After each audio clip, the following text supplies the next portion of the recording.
notion that some individuals, by virtue of their profile of success, should be cut out of the same platforms as the rest of us is just communist propaganda designed to reinforce these un-American notions of mediocrity. Alternative media works so well because it is a meritocracy. It has allowed ordinary folks to turn themselves into celebrities by reaching a wide audience on their own merit. Facebook and YouTube stars like Ben Shapiro and Logan Paul now have larger audiences than most mainstream outlets that regular celebrities have relied upon to build their brand. And it's really the celebrities who are playing catch up. And in the case of OnlyFans, the emperor's new clothes are truly about to come off.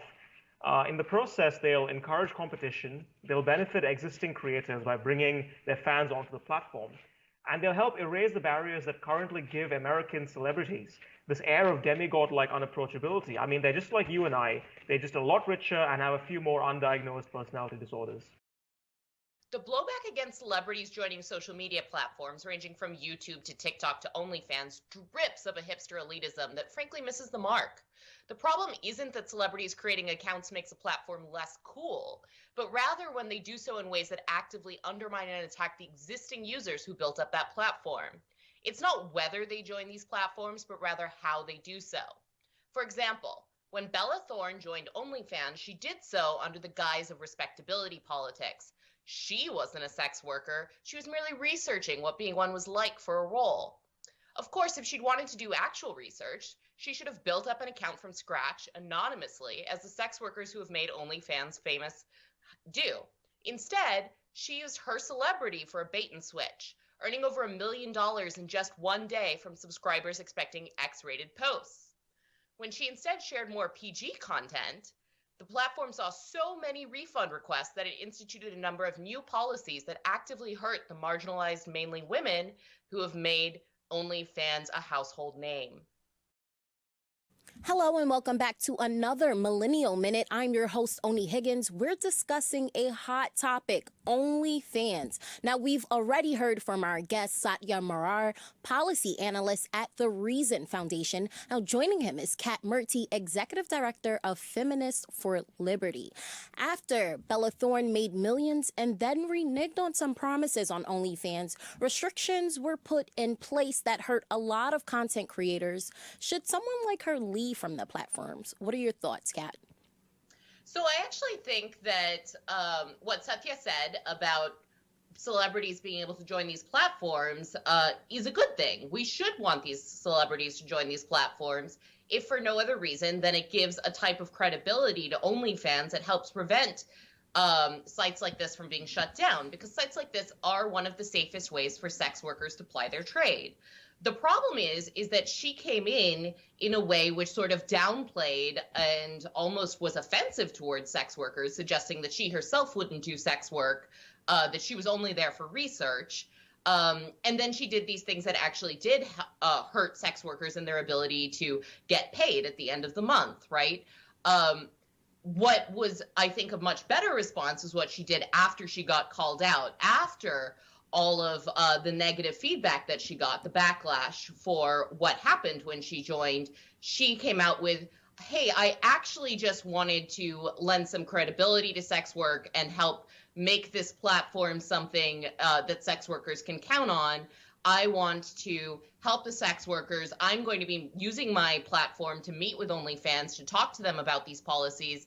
Please tell me what happened that's wrong, which policies need to be changed, and what we can do to help support those sex workers as well. And I think that that's a very big difference, right? Because in that case, she's actually using her celebrity to make the platform better, not just for herself, but in fact for those who built up the platform, versus when she first came in, she was building up her own brand on the backs of those who had built up that platform, hurting them in doing so.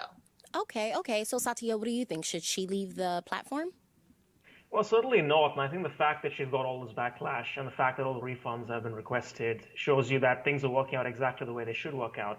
And if OnlyFans responds with a few stupid restrictions that harm innocent people, then that's a learning experience for OnlyFans. And by the sounds of it, there's already some movement to go in the other direction and have some more sensible rules around the whole thing. But look, this idea that someone is using the credibility or the or the image built up by the people who were on the platform before them. I mean, that's literally how every single cultural evolution has happened. And every single time someone comes out and becomes famous or builds their brand off something, there's always a criticism made that this person has done it off the backs of those who came before them. And they need to give due credit and deference, and maybe they do, but that's no reason for them to vacate the field. So what about for content creators who have smaller platforms? Do you think that having these celebrities on platforms like OnlyFans, is it helpful for them or hurtful? Well, I think it's...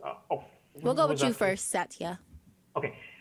Look, I think it helps them more than it hurts them, right? Because what happens is they'll bring their fans with them to the platform. You know, there are a whole bunch of people who still don't know anything about alternative media, and they just turn on their TV or, you know, for whatever reason. And in doing so, they'll grow the audience for everybody, right? One of the things with OnlyFans is that content creators build almost a personal relationship with their fans, and that's something you can't get off television or off a pornographic website.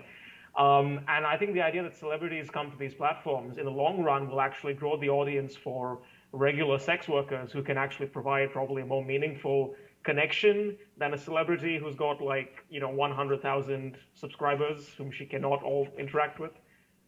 So overall, I think it's actually going to do more good than harm. And YouTube has an algorithm, for example, that suggests content creators you haven't heard of based on what you're interested in. So I think it could end up being quite positive in that sense too. And what about you, Kat? Is it helpful or hurtful? I actually agree with Satya. I think that when those celebrities come to those platforms, it builds an even bigger audience for those platforms, and it builds an even bigger potential audience for the content creators who are on there. Where the only time when it becomes a problem is when they come in attacking those who are on there and using their celebrity to change the policies of those platforms in a way that privileges themselves against those who are already there. However, I don't think that that's what's happening. I think all of a sudden, thousands of people who had never heard of OnlyFans now know about it, are going on OnlyFans, and are potentially a new market for all of those sex workers who have been on OnlyFans this entire time. Okay, so we've seen celebrities like The Rock, Will Smith. They hire these huge production teams to build a YouTube channel. Are you excited by that, or do you think that they're doing too much? They're trying too hard here? We'll start with you, Kat. I think it really depends. The thing is that what people like about social media, the types of posts that come across and do well, are actually more authentic posts. People don't usually want something that looks super produced, that looks like a whole team put it together. And sometimes they do, but the beauty of the internet, the beauty of social media, is that it is a fundamentally democratic platform. People are able to find and engage with the content that they like. And over and over and over again, what we see that people like is when they feel like they're actually interacting with a real person, not an airbrushed version of what a bunch of polling and what advertisers want them to see.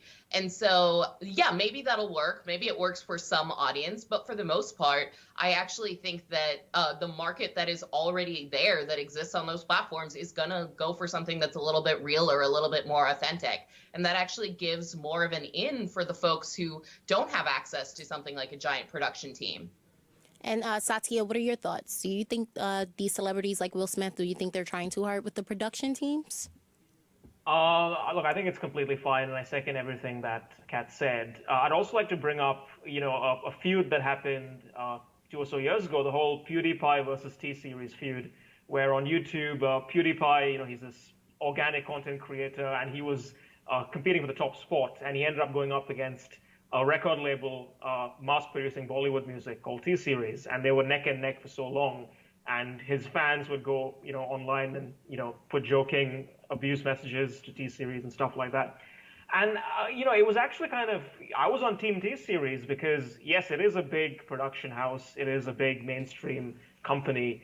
But it really helped bring so much content from, music artists who otherwise wouldn't have had exposure in the West, using the YouTube platform, bringing them a whole new audience and doing something very positive. So this whole underdog, organic creator versus big name celebrity or corporation dichotomy is often quite unfair. And I think at the end of the day, we need to accept that in the real world, you are actually competing against established celebrities And that's what's going to bring out the best in you. Well, OnlyFans is definitely a hot topic these days. Thank you both for sharing your opinions. Thank you for being here. And thank you all for watching. Have a great day.